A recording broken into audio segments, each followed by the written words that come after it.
Qu'est-ce qu'il y a? T'as vu quelque chose? Yes. C'est quoi? Ça, mon ami, c'est la série des Tortues Ninja, l'original.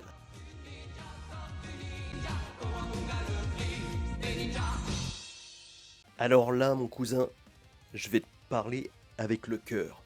C'est sentimental. Tous les petits gamins qui ont aujourd'hui la quarantaine ont été fans des Tortues Ninja.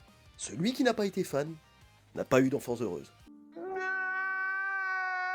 La folie des Tortues Ninja, c'est la fin des années 80, début des années 90. C'est le créateur de figurines, Playmate, qui va être en charge, entre autres et majoritairement, de mettre en figurine et sous blister ces petites tortues. La passion pour les Tortues Ninja était telle qu'on a même poussé le vice, à l'époque, avec ce qu'on pouvait faire, tourner un film en live action.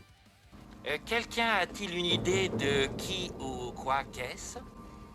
J'en sais rien, mais il a une tête à servir d'ouvre-boîte.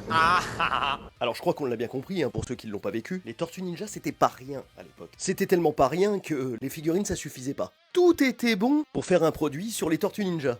On a eu des posters, des pins, des calculatrices, des vignettes et des albums Panini, des figurines géantes, des jeux vidéo, avec l'imbuvable Tortue Ninja sur NES. Et même aujourd'hui, ça s'est pas arrêté parce que il y a même eu une collaboration avec Puma pour sortir une série de pompes. T'as bien compris que j'étais un grand fan des Tortues Ninja, j'étais baigné dedans. Et je me fais plaisir, bah oui, je travaille aujourd'hui. Et ça m'a permis d'acquérir ce genre d'objet. C'est une Tortue Ninja, un objet dérivé, c'est un espèce de talkie-walkie qui est issu de la collection personnelle du créateur Kevin Eastman et qui en plus l'a dédicacé. Il y en a beaucoup, je pense, qui ont entendu parler de ce truc. On avait le petit certificat qui allait bien. Au détour d'un petit voyage au Japon, on m'a ramené ça. Ça permet, en plus de ça, de voir à quoi ressemblaient les mises en rayon de l'époque. On l'a bien compris, on a vécu une enfance merveilleuse. Mais n'empêche que, avec tout ça, on se rendait pas compte. Parce que quand même à l'époque, on était heureux. Et on le savait même pas.